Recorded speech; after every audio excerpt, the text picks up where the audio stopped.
कैसे हैं सभी दगड़िए? बढ़िया होंगे। दगड़ियों, आज जो प्रेस कॉन्फ्रेंस कांग्रेस के लिए स्वयं राहुल गांधी ने की है, उस कॉन्फ्रेंस के बाद भले ही देश का गोदी मीडिया चुपचाप है, एक शब्द नहीं बोल पा रहा, लेकिन देश का जो सुधी वर्ग है वो चौंका है, उसके माथे पर सिकन आई है। मैं तो ये कहूँगा कि भारत के प्रत्येक नौजवान को और बड़े विमर्श के लिए राहुल गांधी की आज की प्रेस कॉन्फ्रेंस को सुनना चाहिए, देखना चाहिए। सुन और देखकर एक बृहद विमर्श भारत के अंदर होना ही चाहिए कि इस देश में संविधान वास्तव में खतरे में तो नहीं है, इस देश का लोकतंत्र वास्तव में खतरे में तो नहीं है। जो आरोप राहुल गांधी ने लगाए हैं वो चौंकाने वाले हैं। राहुल गांधी कहते हैं कि एक एक विधानसभा में 30,000 40,000 तक फर्जी मतदाता टाँके गए और उन फर्जी मतदाताओं को जब वो विस्तार से देखते हैं तो वो पते भी फर्जी निकलते हैं जिन पतों पर फर्जी मतदाताओं को दर्शाया जाता है।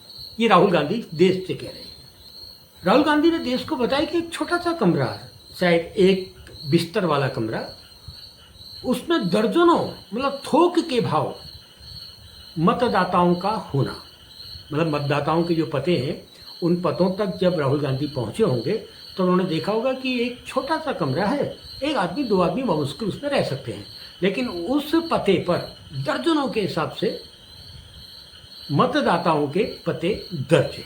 और जो फोटो राहुल गांधी दिखा रहे थे वो फर्जी तरीके से फोटो बनाए गए, फर्जी तरीके से, और वो भी इतने अधिक फर्जी तरीके से कि एक ही फोटो महिला का वो दिखा रहे थे, वो एक वोटर एक महिला का फोटो है जिसमें साड़ी भी दिख रही है और कुछ बड़ा फोटो है, और वहीं पर दूसरे फोटो को उन्होंने क्लोज करके जिसमें गले से सिर्फ ऊपर दिखाई दे, वो उसी फोटो का इस्तेमाल उसमें किया गया है। ऐसा राहुल गांधी ने पूरे देश को आज बताया है।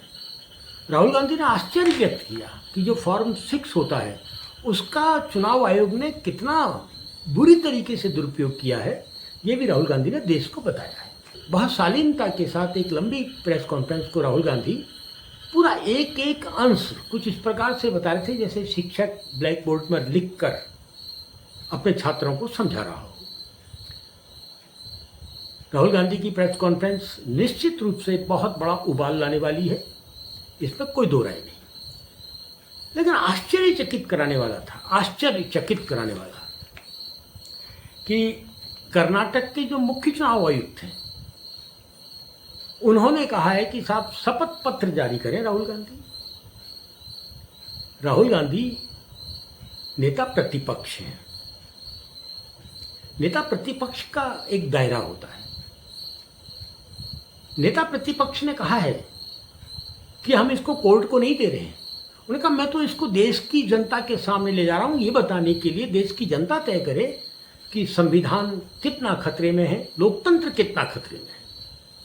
और जो कर्नाटक का चुनाव आयुक्त, चुनाव विभाग कहता है कि एक शपथ पत्र के रूप में दे, तो अब देश ने चुनाव आयुक्त से कहना शुरू कर दिया है कि शपथ पत्र तो आपको देना होगा, आपको बताना होगा, शपथ पत्र में बताना होगा कि राहुल गांधी जो कह रहे हैं वो झूठ बोल रहे हैं, वो फर्जी बात कर रहे हैं, देश को गुमराह कर रहे हैं, ये बात आपको शपथ पत्र में बतानी होगी। अभी हाल में आपने देखा होगा ना कि एक जज हैं कोई, अब तो उनके फोटो भी बड़े बड़े भाजपा के नेताओं के साथ उठते बैठते खाते पीते दिखाई दे रहे हैं। उस जज साहब ने एक फैसला दिया और फैसला देने के साथ साथ फैसले में क्या लिखा इतना महत्वपूर्ण नहीं था, क्योंकि लिखा कुछ नहीं था, निर्दोष बताया था राहुल गांधी को, लेकिन निर्दोष बताने के साथ एक लंबा चौड़ा भाषण भी दे डाला। वो लंबा चौड़ा जो भाषण दिया वो पूरे देश के गोदी मीडिया ने उसको लपक दिया। पूरे के पूरे गोदी मीडिया ने उस फैसले को नहीं लपका जो बता रहा था कि राहुल गांधी निर्दोष है, लेकिन उस भाषण को लपक लिया जो भाषण उज्जैन साहिब ने दिया। राहुल गांधी ने एक बहुत बड़ा विस्फोट, एक बहुत बड़ा एटम बम, बहुत बड़ा बम फेंक दिया, जिस धमाके में बहुत से लोग जाने वाले हैं, बहुत कुछ होने वाला है।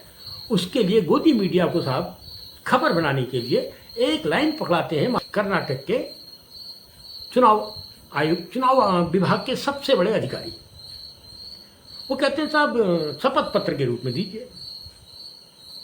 अब शायद उस अधिकारी ने सुन लिया होगा, पूरे देश से वो सुन रहे होंगे कि शपथ पत्र तो अब उसी अधिकारी से मांगा जाने लगा है। फिर दूसरा, राहुल गांधी शपथ पत्र क्यों देंगे? राहुल गांधी ने वही तो देश के सामने रखा है अध्ययन करने के बाद, जो सामग्री आपने राहुल गांधी को दी है। राहुल गांधी को जो सामग्री आपने दी है उसका फोटो आज दिख रहा था प्रेस कॉन्फ्रेंस में। वो 7 फीट ऊंचा एक मीनार जैसा बन गया था जो सामग्री राहुल गांधी को दी गई। उस 7 फीट ऊंची मीनार में फंसी हुई सामग्री को पढ़ने में बताया जाता है कि 6 महीने राहुल गांधी ने लगाए हैं, पूरी टीम ने लगाए हैं, अध्ययन किया है, उन पतों तक पहुंचे हैं, उन फॉर्म 6 तक पहुंचे हैं। अब उसमें राहुल गांधी से शपथ का क्या मतलब होता है? सिर्फ गोदी मीडिया को खबर बनाने के लिए एक पंक्ति कहलवा दी गई, ऐसा प्रतीत होता है। और ये जो चुनाव आयुक्त का एक पंक्ति का आया डर कि सब आप लिखित में और शपथ पत्र में दीजिए, वो स्पष्ट कर गया कि बहुत बड़ा गोलमाल है, बहुत बड़ा घालमेल है, यह स्पष्ट कर गया। और वो चाहते हैं कि साहब वो शपथ पत्र में आए और कोर्ट कचहरी में जाए, जबकि राहुल गांधी चाहते हैं नहीं, मैं इसको देश के नौजवानों के बीच ले जाऊंगा। अब यदि राहुल गांधी इसी दस्तावेज को हाथ में पकड़कर एक भारत यात्रा और कर लें, दगड़ियों आज की तारीख में राहुल गांधी की कथकाठी पूरी दुनिया जानती है, भक्तों को छोड़कर।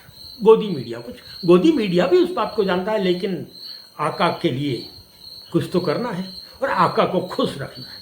आका खुश रहेगा तभी वो जिंदा है, वरना किसी गधेरे में फेंक दिए जाएंगे, उनको पता नहीं चलेगा, कोई नाम लेने वाला नहीं होगा। ये बात गोदी मीडिया भी जानता है, इसलिए वो अपने आका के लिए कुछ भी करेंगे। और आप देखेंगे अब 2-3 दिन तक गोदी मीडिया का एक ही समाचार होगा कि आयोग ने कह दिया है कि राहुल गांधी इसको शपथ पत्र के रूप में दें। और एक भी माई का लाल गोदी मीडिया ये नहीं कहेगा कि देश कह रहा है चुनाव आयुक्तों से कि अब आप शपथ पत्र दीजिए, देश को, देश के लिए शपथ पत्र दीजिए, कि राहुल गांधी ने जो कहा है गलत कहा है। फंस चुका है आयोग, और बहुत बुरी तरीके से आयोग फंस चुका है।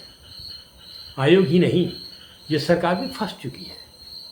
और एक उम्मीद की जा रही थी कि राहुल गांधी अगर बहुत लंबे समय से कह रहे हैं कि मैं एक बहुत बड़ा खुलासा करने जा रहा हूं, और हम सबको उस खुलासे का इंतजार भी था, और आज जो खुलासा किया गया है वो चौंकाने वाला।